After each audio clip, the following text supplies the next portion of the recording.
welcome to episode 5 of PonderCast. We are here with the one, the only, Gora. Fuck, how are you doing? Doing amazing. I'll just cuss in the first second. I'm sorry. No, it's all good, bro. I don't mind.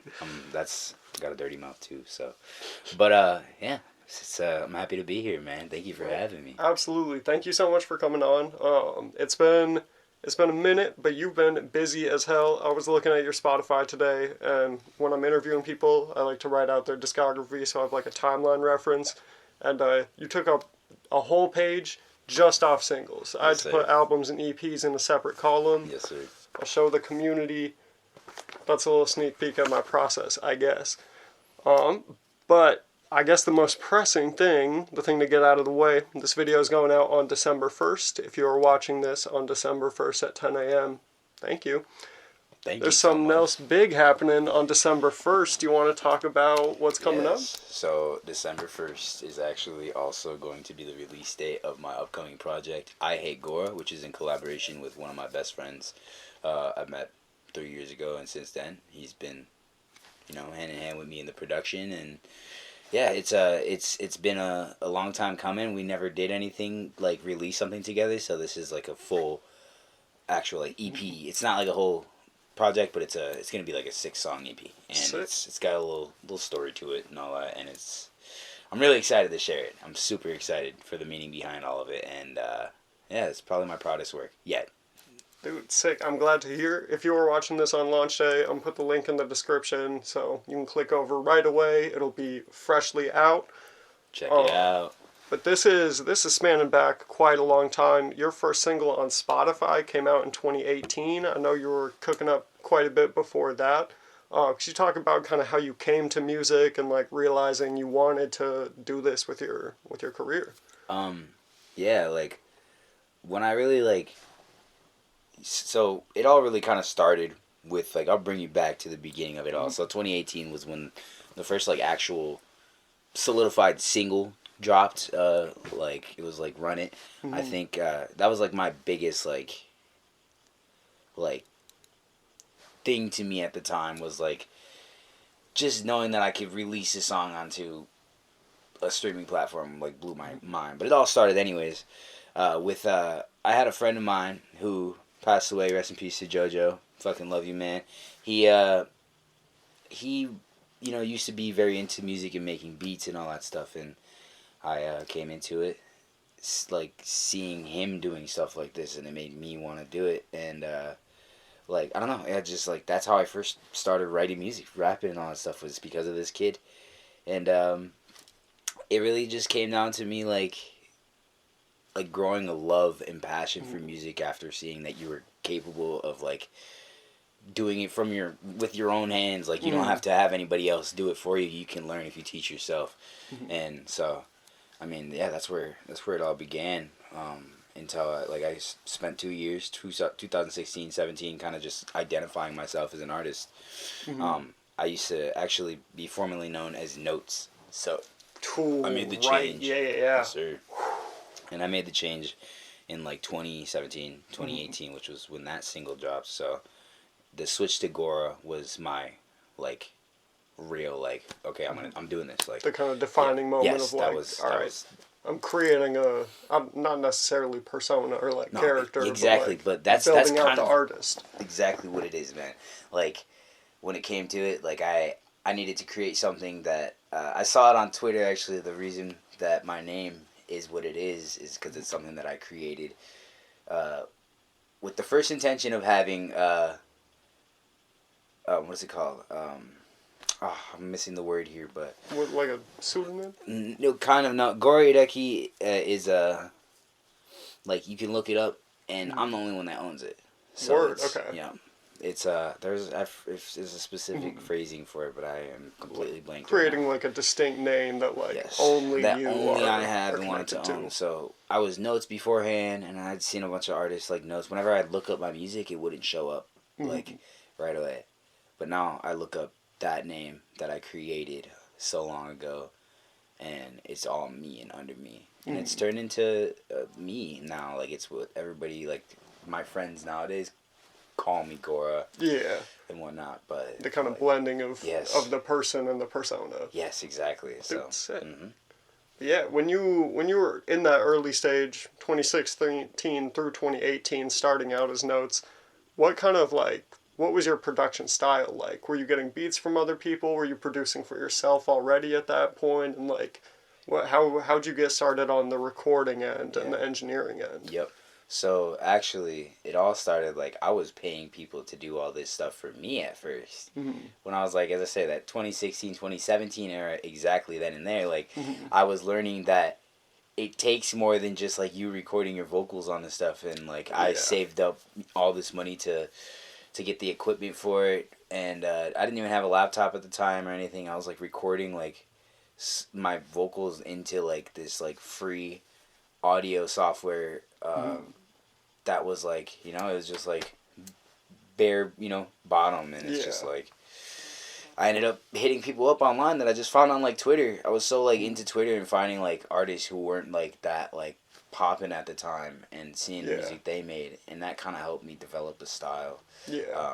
But I started like production wise, I was really into like Lil Peep and stuff at the time, and there was this guy named Versace who I found on SoundCloud like right when I turned 16, and then I like messaged him and he started talking to me back, and he sent me actually like the beat for that first single that I dropped too since then, like, and that all motivated me to like, I was like, God, I'm spending so much money. I was working my ass off and basically spending my whole check on a beat. Like, I used to spend like $400 on beats. Sheesh. And I have some pretty crazy beats from producers like Charlie Shuffler, that's one of Lil Peep's producers. Then Earl the Pearl, he's a Billboard charting producer now, and that was like, damn. I just like ended up hitting these people up before they were famous and stuff like that, and it's just crazy because it's just like those things motivated me. I'm like, these people are just like me. Like, what, you know, why wouldn't I be able to do it? So I took to YouTube and seen all my friends doing it and followed their advice and ended up just leading the way. When did you start producing your own stuff? Because I know now, in this day and age, you have a pretty heavy hand in like every aspect of your music. When did that kind of settle in, like, all right, I want to mastermind my own songs, and like when would you say you felt confident being like, I'm going to make the beat, I'm going to rap over it, I'm going to mix it myself and do all this like back end work just to have it be my art solely? So I've actually, since I started making music, what got me into any of the software stuff was like actually making beats at first. So I had like FL Studio. The first beat I ever made was on FL Studio. And the only reason I even knew what to do was because I used to be a drummer when I was younger. So I was a drummer when I was like from like 12 to 16, and I knew how to read like sheet drum music, and I basically translated that into the software. And I've been producing ever since then. I just have only gotten better at it. I didn't have enough confidence in my work the 16, 17 area until I turned like 18 and started dropping music that I started producing. And so since then, when I was 18, I had learned like production and mixing like at the exact same time. Like I was just messing with everything that I had, and I kind of like learned everything kind of really early on into it. So dude, hell it's just been getting better since. And you put out your first two albums that are listed on Spotify are Frosty Gora, which is with Frosty Flux, and also Bars, Guitars, and Broken Hearts, also with Frosty. Since then, I believe all of the projects you put out that are either albums or EPs are like solo work. Going from that collaborative style, either working with producers, buying beats, getting other people to do your stuff. Yo, what's up, Al? Oh, hi. Al, you want a quick cameo real quick? Come say what's up to the pod. Bro got the burger on him. That's crazy. Hi, everyone. How are you? Good, man. How about you? It's so nice to see you. Would it make y'all uncomfortable if I just like sat here and listened to y'all? I was actually like, go right ahead. I was like so stoked to hear that you were gonna come here because I wanted to just like hear what you had to say. Fuck yeah. You can go watch episode 1 of PonderCast to learn what Al's about besides eating burger. He has many more talents than more than burger. Back to it. So as you say, for this project here are these two projects with Frosty Flux. That's my buddy Frosty. My boy Dupre actually is a really close friend of mine. We went to elementary school, together, and like middle school together, and I kind of rebonded this friendship with him, because he switched schools, yada yada, and we used to be friends in elementary, and then we ended up meeting up again, like at a high school reunion, and damn. And then we were like, oh, we both make music, let's get together. And he really like pushed me like beyond my limits. That's one thing that I'll say, like in terms of like the mixing and production stuff. He's a major part of that. So those two projects was like my introduction to production, like that these two are all entirely produced by me too, like damn. Okay, anything. So that was when I got into it, 2019. How would you compare the experience of like working with someone in person that you like know well personally and have some rapport with, versus like working with people digitally and reaching out on social media and like creating a network there versus a more local network in the cities?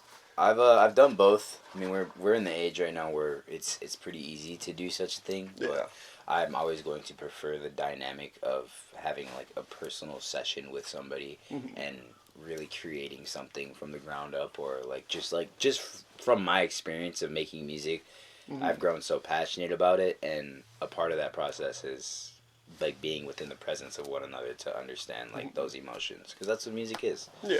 So do you feel like ideas maybe flow better when you're in person versus like getting a DM with a file and being like, all right, here's what I like, here's what I would change? I get like a in-person reaction. I can see what your response to that is, and I can see as to whether or not it's something that the two of us are happy with in comparison to just, okay, here's what I did, I hope you fuck with it, you know what I mean? Yeah.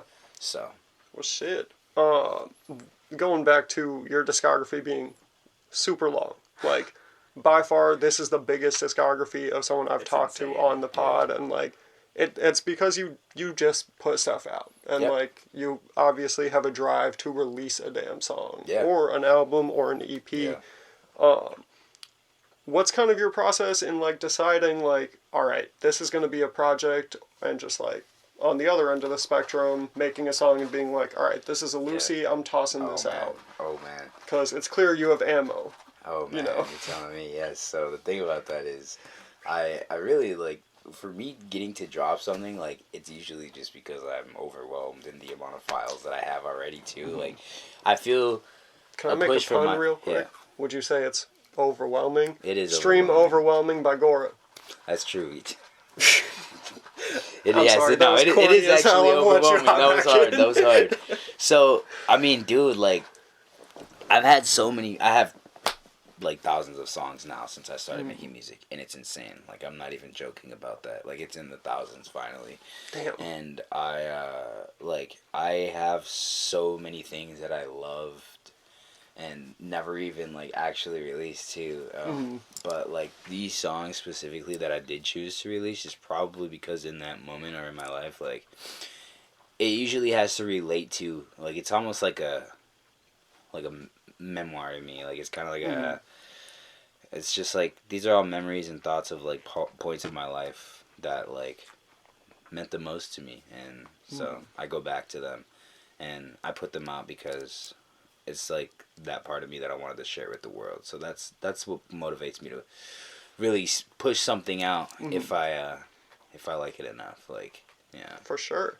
Is there any songs that you've put out that you feel like were kind of like maybe turning points in either your artistry or like your career, as far as people latching on to specific ones or certain songs popping off? Absolutely. So that Frosty Gora, like the first thing, the first project we did was like we seen so much attention coming from that, and we were getting people from the cities hitting us up to book us for shows and like actually get us to perform around places, and like we've never done that before. In that moment we were kind of just like, wow, that's cool. Like, we can open up 19? For like some.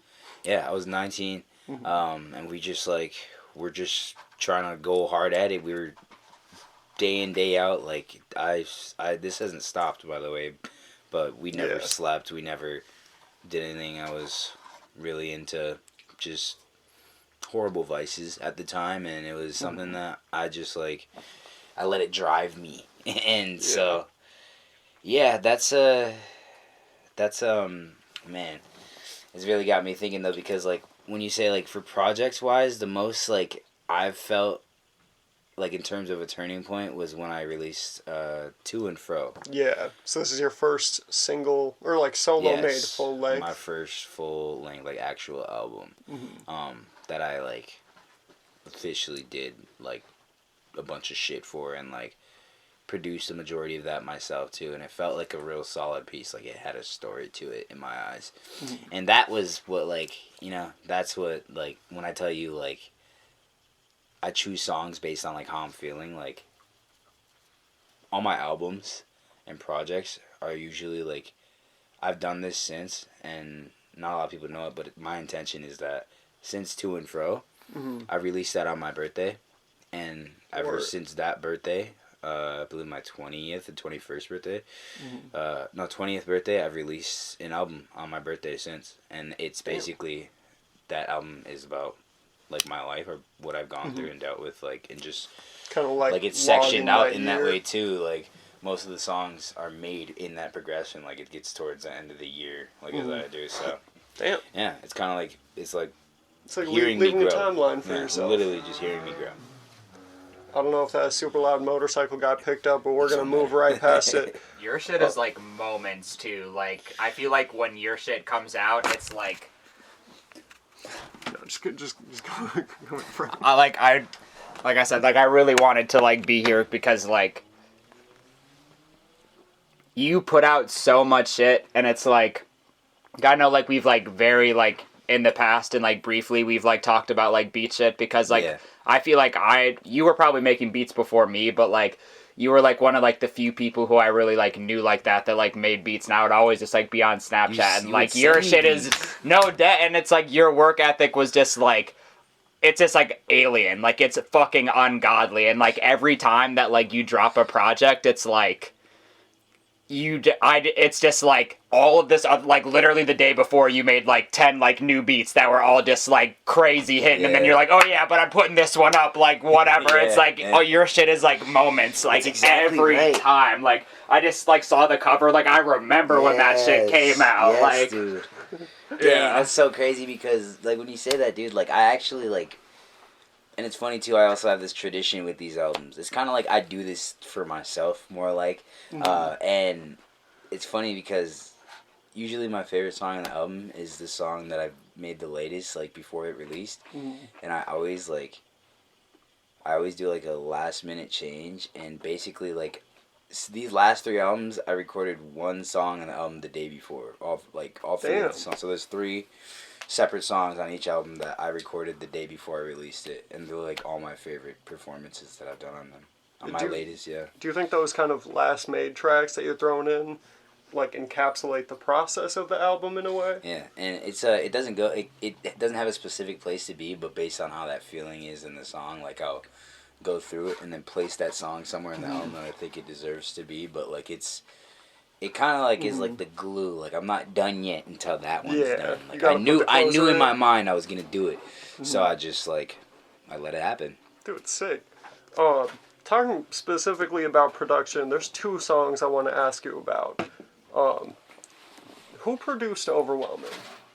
Overwhelming is a producer from, I believe, Germany or okay. So he's Mr. Worldwide. Yeah, right. His name is Drama Beats. He's a really he's a great artist, and he's got some of the craziest like production that I've heard. And he actually helped me a lot with my current production, and my last album was heavily inspired by his stuff too, and he also produced some stuff on that last project. When you say last album, are you talking about I Hate Gora, or If I Were You, I'd Think If I Were You, I'd Think This Through. Okay. If I Were You, I'd Think This Through.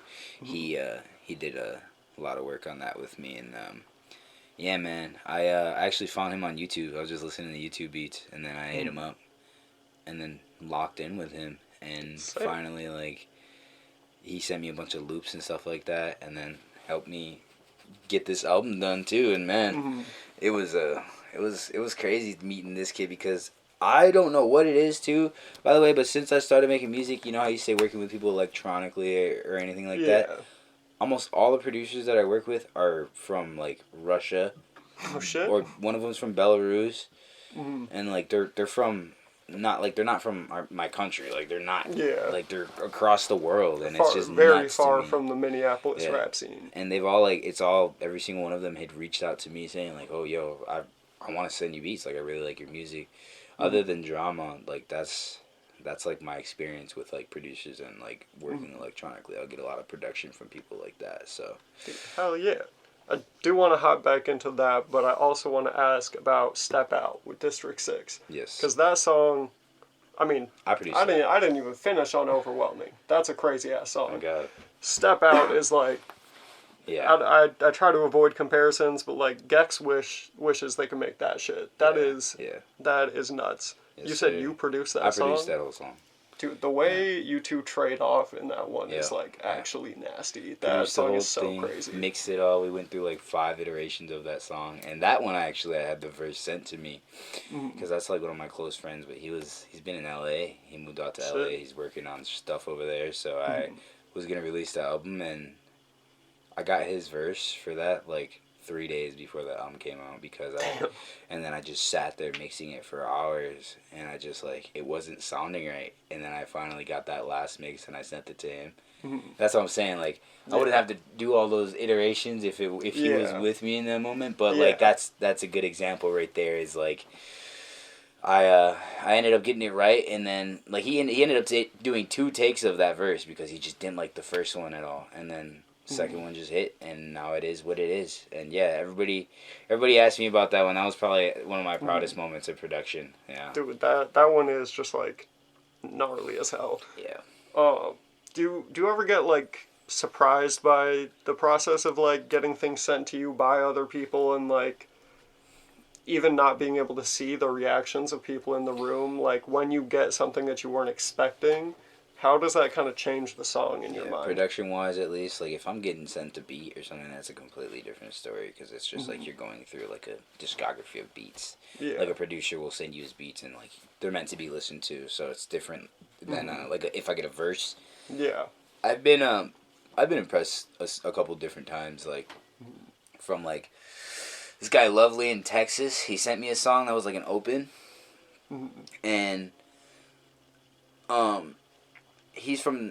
he kind of has been doing this like since like 2019, I think too. And I didn't know who he was. I was just like, this guy like hit me up. He liked my music, and like it's okay. He said he's gonna send me a song, but everybody says that, and like I usually like don't really get very like I probably wouldn't get on it, but I was impressed with his stuff, and like I just gave him a verse for free on that, and he was like trying to offer to pay me, but I was like, nah, I'd rather just like work with you because I like you. Yeah. Your ethic. So yeah, that's if I'm like impressed by something like that, like just as much as somebody with me, like I'm just gonna want to work with them and compare like more, and then like I don't know, like it builds a relationship. Yeah. Is there any places that you've like worked with people, or just places that you think you might meet interesting people to work with that you would like want to go, given that you're working with people from as far as Russia and as close as like, I mean, LA is not very close to the Twin Cities, but it's in the same country. Yeah. So by that metric, it's a little closer. Yeah, I'm a little motivated, especially this past year, to go to like Europe or something like that, just to, you know, check it out, test the waters a bit, and really get to like understand that scene there and how they treat, you know, like a music scene or just, you know, somebody who does what I do. Because my buddy District, actually, he was in he went to Poland even. Like he was he was gone for a bit there, and he told me that it was just like they're different now. It's like a different breed, you know. Like so, I don't have any specified preference, but I do want to like go around and like just I would love to travel the world, honestly. Yeah. Just one day here and just watch how everything unfolds. Like that's how you that's literally like it changes you as an artist, it changes you as a person. Like you go like be in their environment for once, like it's gonna be there's gonna be something you like, and it's probably gonna inspire you in that way, breaking out of the local music bubble. Exactly, for sure. So like yeah, if people seen that too, like if I go away, like it can only mean good for me as an artist. I think for anybody, if you have the opportunity to do that, like take it, because like you have to take those risks in order to get anywhere with this, like regardless. And like opening yourself up to new ideas and new perspectives Yes. that might be a little bit Yeah. regionally specific or and over influenced anything, by another those culture. connections, like, you never know.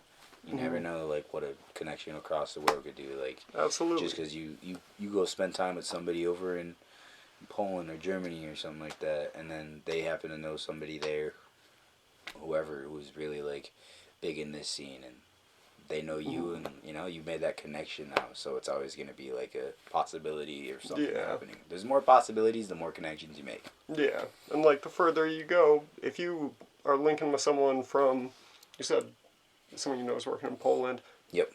You might have Polish people listening to your music that, like, Exactly. might never hear you if you didn't get out of the city. Well, that's what I'm saying. That's why I was motivated to, like, want to go somewhere like that, because he came, like, he called me, and he was like, dude, like, the people here, they just, like, listen to, like, house music and shit, and, like, crazy, like, club music. It's just, like, radio music, but, like, on a different scale. Like, the production's great. Some of the producers I met here are nuts, and I'm like, damn, like, I didn't know that about Poland, but now I do, and it's you don't just, hear like, a lot about the Poland rap scene. and the music he brought back home from Poland, basically, like, he was out there working, it was completely different. Like, he, and it was beautiful. It was nuts that, like, I heard that, and that shit really impressed me to just, like, be like, wow, that, it was obvious that he was motivated in one way or the other to do something different, so.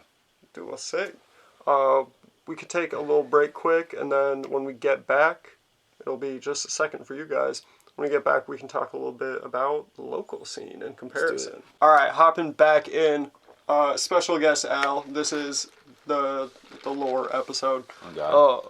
So hopping back in, we were just talking about working with people worldwide and, like, exposing yourself to new perspectives on music and, like, new scenes and how that influences you. In contrast to that, the local scene, like playing shows here and working with people from here, what would you say the kind of influence the Minneapolis rap scene, or Twin Cities rap scene, if we're being real, shout out to St. Paul, how would you say that's influenced you as an artist and, like, the people you meet here? Yeah, that's a big part of my life right now, actually. All my friends that I've, like, become really close with in the past 2 years are people who are in the scene, people who I've met at shows, people who are involved in many ways with music. Like, I only really spend time with people who do what I do now, at least lately. It has completely changed my life to, like, it just made my life more about what I've always loved. So it just, like, kind of brought me deeper into everything, you know, like, being around the scene and whatnot. Man, I'm always inspired, so. Yes, sir. Doing, like, shows here and kind of being exposed to more than just the people making music in the community, being able to, like, see a room and see what songs people are responding to and, like, what the crowd does when you get up there. How would you say that kind of changed the music you make going forward once you started, like, really putting yourself out there? Like, I'm on stage, you can see me, you can hear me. Yep. How did that change after, you know, well, you weren't just on the computer anymore? So when I started doing that, like, actually started performing, as I say, it just pushed me even harder. I took it more seriously.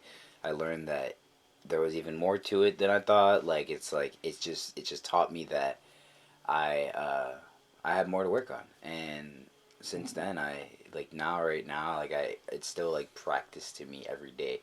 Like, when I'm making music and recording, but I think of recording and performing it as one now. They've kind of formed, like, this relationship in my eyes that I, like, those two are together. Like, I can't see it any other way. But yeah, just, like, the reactions from people. Like, I've changed a lot of sets and made specific songs for performing because I realized what I was good at and what I lacked in and what I needed to work on once again. So it just, like, opened my eyes a lot more. Yeah. So that's for sure. And kind of building a bigger relationship than just you and other artists. To, yes. Like, you and a room full of people. Everybody. A scene like, full of people. And that's the thing. I love that. And I made a lot of relationships that way, like, throughout the past, like, 7 years. Yeah. I made so many friends through this, and I've made so many fans and people who really admire and acknowledge my work.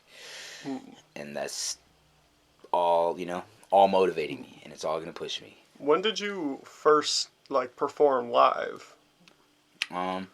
My first show was with my friend Luke Kyla. I think it was. I know about Luke. Yeah, Kyla. I don't know Luke. 2017, 2018, I think, like that. So this was as notes? Yes, sir. This was as notes. I started making the music as notes. Like, the music that I, like, first really started actually dropping, like, not officially on all platforms. Yeah. It was, I dropped some stuff on SoundCloud with Luke, and that's actually, he's an important person in my life, too, because he is the reason I got into mixing and all that stuff. So, they kind of, like, prompt you to learn that, or, like, teach you some of the skills? He did, but he also didn't. I just watched him, and then I kind of, like, ran with his sauce. That's just, like, I'm sorry, no, that's so loud. We're just gonna...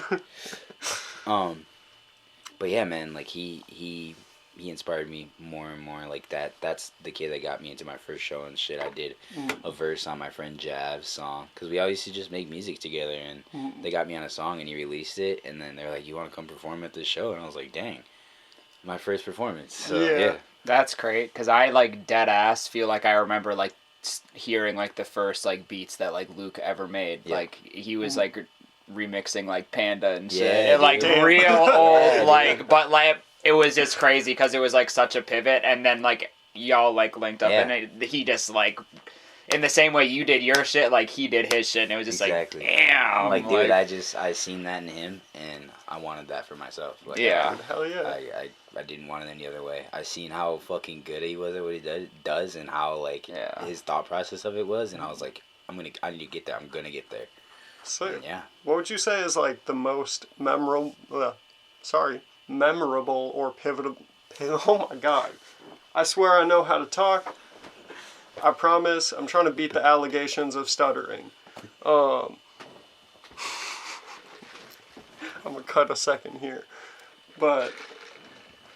Damn. It's the most memorable or pivotal. Yes, there we go. Alright, we're going to try that again. What was the most memorable or pivotal moment as far as playing live? Like, was there a show that kind of changed you in any way? Or, like, any show that sticks out as just a really, like, positive or developmental experience? Yeah, the first time I ever played at 7th Street in front of, like, a full crowd, a sold-out show. Really, like, I was like, holy shit, like, this many people are, like, watching me, bobbing their heads to my music and listening to what I'm saying, and I actually had my own set there, and my friend brought me up there, and since then, I've been, like, being, like, I like, that was the standard to me, you know, it kind of, like, it, like, set a higher goal into, like, dang, like, imagine if I was just in front of, like, a stadium full of people, like, one day, just, like, being in front of all those people, just, like, that shit completely, like, that's when that, like, bond was created between the recording and the performing. Like, I was like, these are hand in hand. And what, like, time was that show in the span of your career? Probably, like, 20 to 20, I think I was 21. Word, okay. Yeah. Talking about 2020, it's a crazy one. And going into 2021, I feel like it's hard to talk about artistic development for artists who are, like, newer to making music and weren't, I mean, you were established way pre-COVID. Yeah. But for a lot of, like, younger artists and especially local artists, like, COVID shut a lot of things down. Yeah. We talked on Al's episode about just, like, being kind of locked in episode 2 with Kate Melanophy, which you should also check out, you being the viewer. We talked about being able to kind of, like, take a second for their band during that time and, like, stop doing shows and just, like, lock in and decide what they wanted to do with their future. Yep. You came out of 2020 and just dropped so many singles. 2021 and 2023 have been, like, by far the biggest years as far as, like, drops, quantity for your discography. During that time, what kind of changed to prompt you to just, like, grind I mean, you were grinding so much anyways, not trying to dispel pre-COVID. Of course. But what kind of prompted that boost in 2020 and 2021? It's crazy to me because this is, like, almost a pattern in my life at this point, now that you mention it. Like, I really didn't think of it that way until you said it. But, like, releasing those songs also goes back to, like, as I say, their memories, so it shows that, like, in all honesty, it's the times of my life where I was, like, most hurt or felt like I had something to say, emotionally speaking, or I felt, like, motivated to get something off my chest.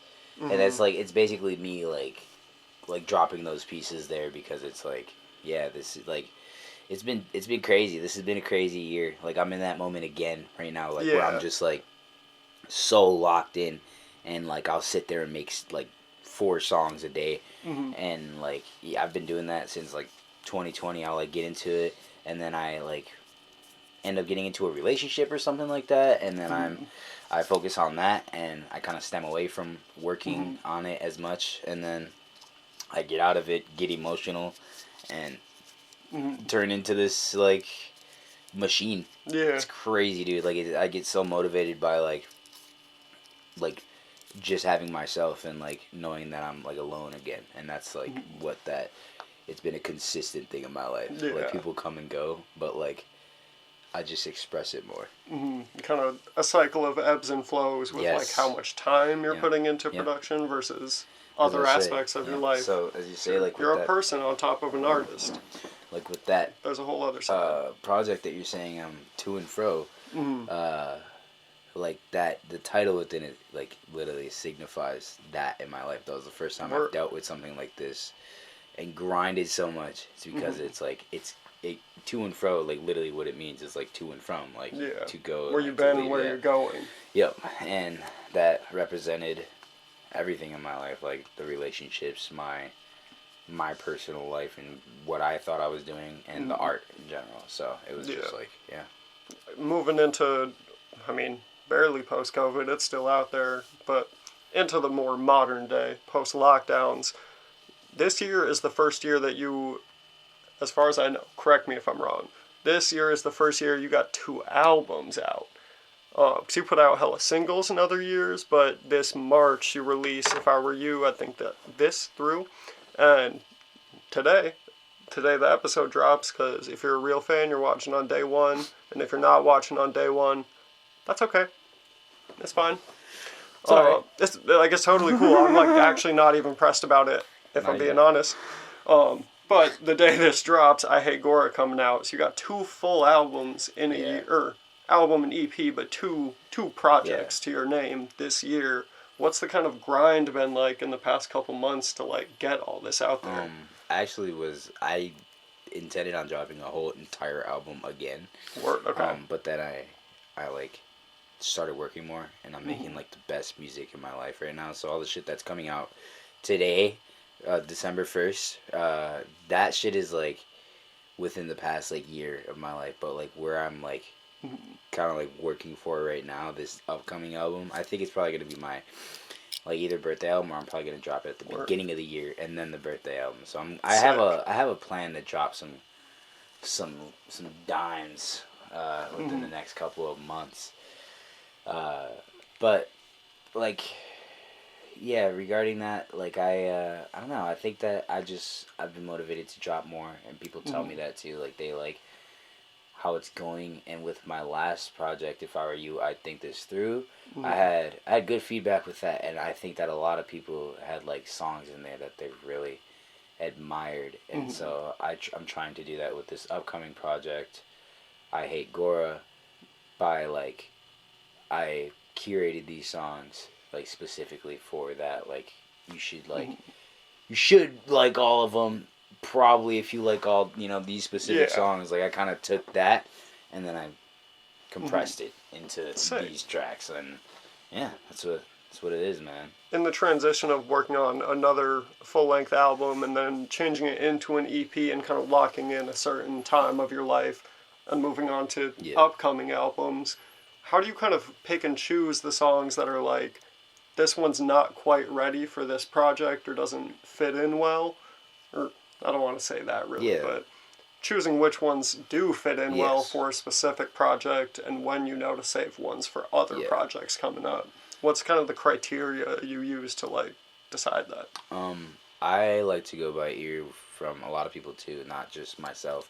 I get input from people who mean the most to me, and people whose input I genuinely admire.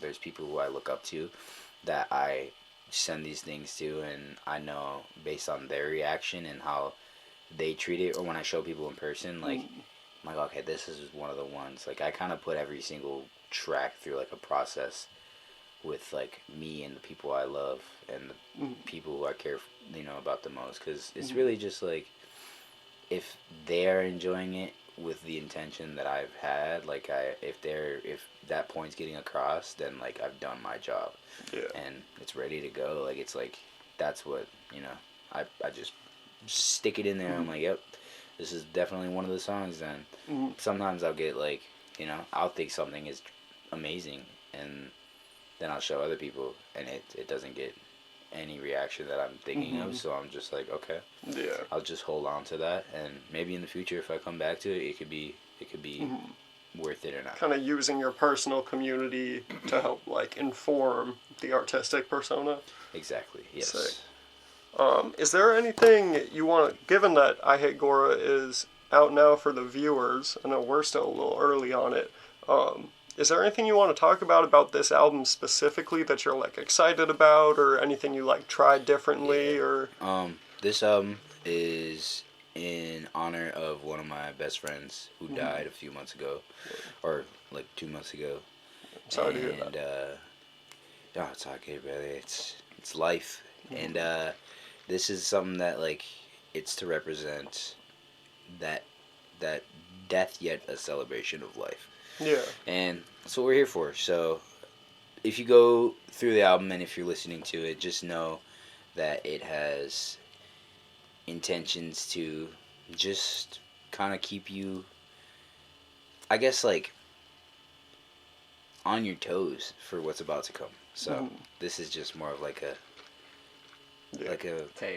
taste of it. Yeah, life is unpredictable. Yes, sir. But sweet. Is there? You got a couple more full-length albums that we haven't even talked about Outset at all, or any singles that you put out recently in this past year. Again, I'm just gonna shout out Overwhelmed. Like, great goddamn, what a song! That was the first song that I recorded of 2023. Word. I recorded Overwhelmed the night of New Year's, and then okay. And then released it on the first day of 2023. Damn, that started by year. So it's just like from scratch to a finished product in a day. Product in a day. Yeah. Sheesh. So I made that whole song. Quick work. The New Year songs always go crazy. Yeah, dude, it's crazy. The New Year songs always go crazy. Yeah, and that was a time in my life where I was just, had to get that off my chest. Just leave that in fucking, I left it in 2022, but I brought it into 2023. Yes, sir. So that's the thing. Like, if that makes sense, I left the idea of it like behind, the actual feelings of that behind, but I brought the thought like forward. But like with Outset, actually, it's one of my favorite projects. I love that project. The reason I did Outset was because that was another one that I felt like before, if I were you, I'd think this through. Outset was like I was grinding, dude. I was recording in like a garage and in like a basement of a laundromat and like shit like that. So that was like, Outset is such like an imperfect album to me, and it's like one of my most beautiful pieces of work, because all the production in it is so sick to me still, and like I curated that whole thing myself. I didn't really get any help on that, and I don't even think there's any features on that. I think Outset is just straight up like just me. Like I wanted to get that out of me, and Outset was like a breakup album. So but that shit was fucking hard. I love that album. Talking a little bit about narratives, saying Outset's a breakup album, I Hate Gora is kind of a celebration of life and yes, sir, an acknowledgement of loss, and Overwhelmed being a transition of the year song. Yeah. How much does like narrative play into the music you write, and like do you do that intentionally, or do you kind of find that after, once you've made the song? Everything does have intention to me when I'm saying it. Like I say everything with purpose, at least when I'm talking. Like I'm really just speaking my mind over some beats, and like just like letting emotions out. Like all of it really is just personal, most of the time. It just has that like meaning to me. Like when you ask about it, like it's cool like to have those thoughts and like treat it as seriously, and like have that like narrative in my head, at least. Like if depending on whoever's listening to it, like you can choose to think of it and view it however you'd like, but listeners might have their own narrative. Yes, like sir. Yep. Outset Outset might not be a breakup album to a listener. Exactly, that's what I'm saying.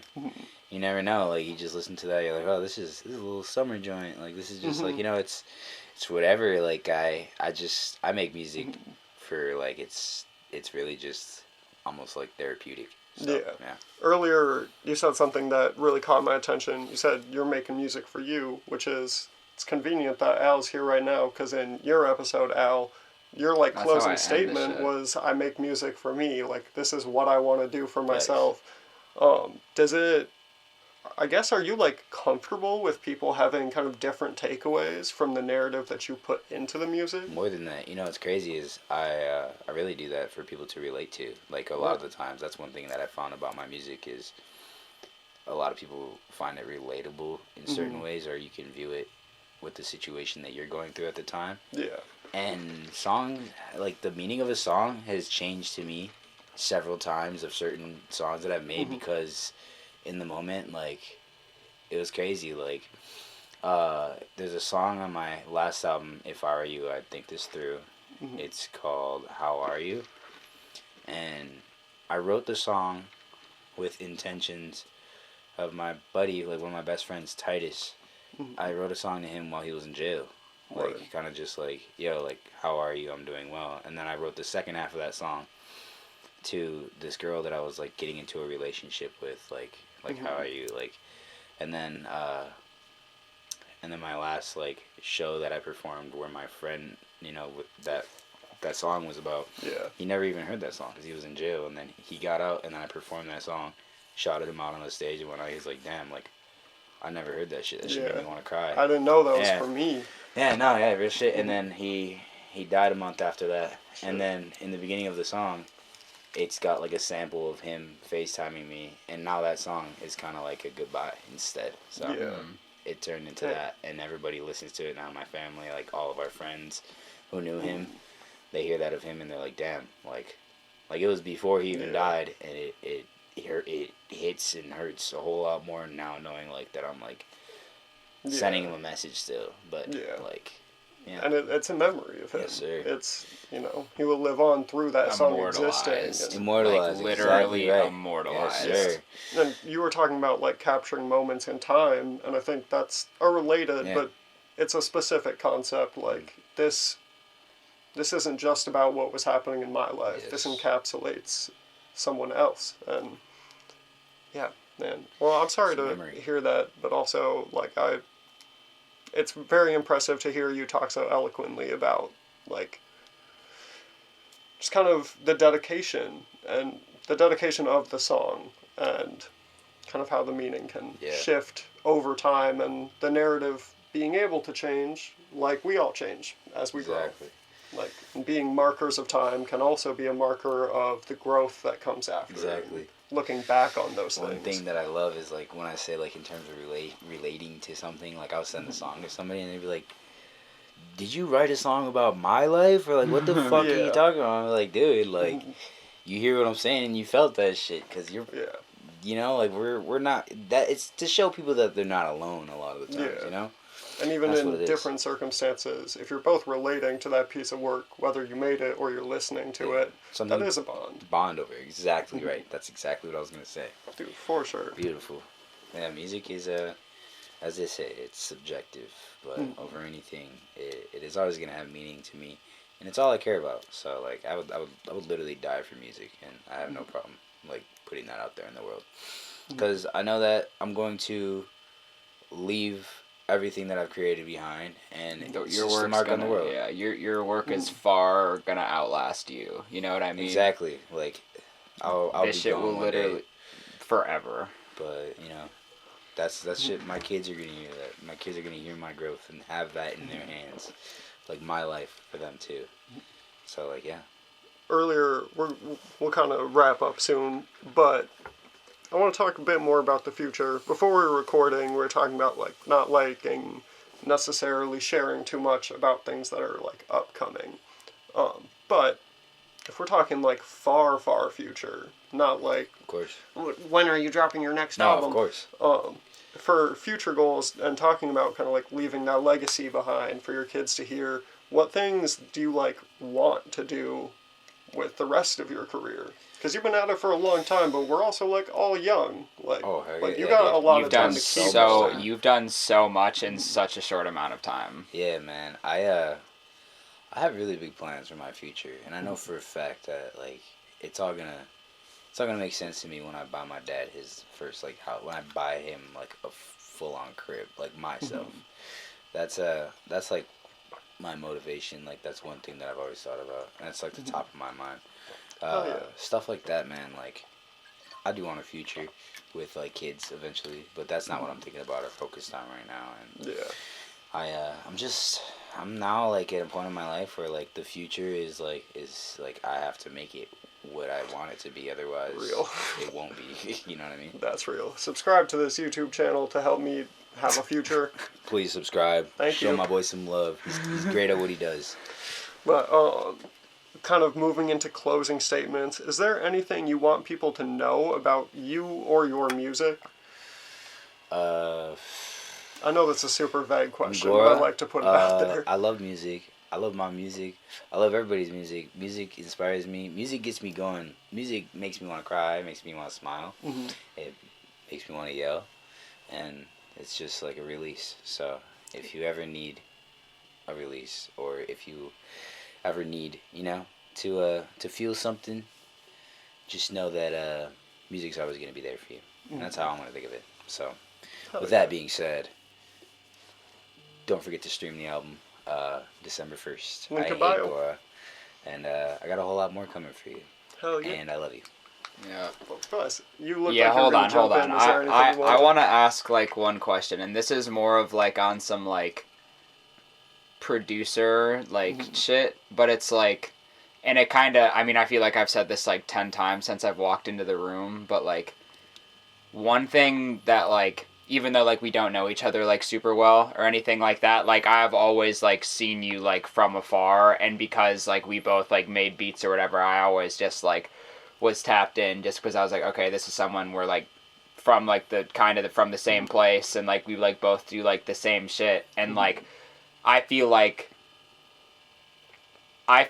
I like am just now starting to like turn the corner on some of like the technical like mixing shit and doing that, and you were just, I like when you were like so young, I feel like you nailed that shit like so quick. Yeah. And like I was just like talking about like your work ethic, like I have like a lot of questions I want to ask, and I'm gonna try to like distill it into like one. How do you ever experience like burnout, like when you like do your shit? Because I feel like when I make stuff, there are periods of time when I'm like 2-3 weeks straight beats like every day, and that's just like what it is. But then it'll be like on like the 22nd day, and I'll be like, all right, like I live my life, and I just like don't sit down at the computer that day, and then maybe that'll turn into like 2 days. Like where like do you experience burnout, or like what are the things that like keep you to be like, all right, like I gotta do this shit today? Dude, like, yes, that's actually a great question to end this out with, because I have this thing where like I believe in the like the writer's block and stuff like that, and I used to think it was a lot worse. Like when I was younger, I thought that I wouldn't be able to like get out of it. There was times in my life where I genuinely thought I wasn't gonna be able to write music again. Like I thought I lost it. Yeah. And then I came back into it with the mindset of like, you just go through it until you find something you like, because I realized that it's not that I lost it, it's just that I didn't have the right thing to say, or it wasn't the right time for me. So I guess I wouldn't call it a burnout, but I would call it more of like a, like it's your mind is naturally pacing itself, and it's not preventing you, but it's something that like it's not the right moment for it. Yeah. So like if you end up forcing it, it's going to be something that, maybe if you are capable of it, it could be something that is, in that moment, like you probably aren't going to enjoy it. But it could be something you come back to, and then you're like, holy shit. You know what I mean? Like, because in that moment you were listening to it with that set of ears that day. And then you came back and you're like, yo, I hated every 2 hours that I put into that then, but like this shit's tough now. Like, dude, there's this big producer who I'd met that we do a show with a couple, like 2 months ago. And, dude, he said some really, really smart shit. And he was like, beats and all that stuff, production and stuff like that. It's like garments, clothing. It's like a closet, you know, and you like you this have metaphor a different already. you have like a Sheesh. different you have like a different like an array of things. Like you could choose what shoes go with, you know, the shirt, or, you know, that's your kicks, your claps, your snares, you know, all that stuff. Like it's based specifically off of style, and it's based specifically off of like, yeah, it's like it's your mood for the day. It's emotion, so it's like music and that stuff is your mood. And if you can't find that in the moment, it's a bummy day, you know. Yeah. Fuck it, like it's just what it is. Like, and But tomorrow. have the freshest fit ever, you know. Who knows? I've First- never heard that analogy, Yeah. but I really like that. Oh, dude, I heard that from him and it stuck with me. So, Like, shout out Chase the Money. Some days it's like a Chase grout the fit money. day, and like not trying to really dress up, but then Yes. like some days you think of a piece that might go well with something you haven't tried before, Exactly. and then you're dripped out Exactly, dude. all of a So, sudden. yeah, think of it that way. And yeah, man, like, I wouldn't call it burnt out, but it happens. It happens to all of us as artists. I think that it's a part of the process. It's a part of who you are as a person, and never let it bring you down, because you know, you can only go up from wherever the fuck you are. You didn't put in all that work just to stop. Exactly right. Like, I promise you that is not ever gonna happen in life. Like, if you really care about it, if you believe in it, it shouldn't be enough to stop you. Just give it time, and don't beat yourself up over it. But yeah, also Ableton game, baby. Oh, I'm sorry, I just had to throw that in aha! This video is not sponsored by Ableton, but if you want to make music like Gora, there. Yes, you tap might in. need it.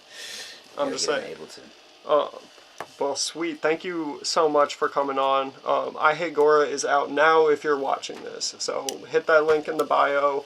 And also, if you like it, you'll find a lot of other shit that you are also going to like. 'Cause there's a ton of great Gora music out there. So much. Both stuff you made on your lonesome, stuff you made with many, many other people worldwide and locally.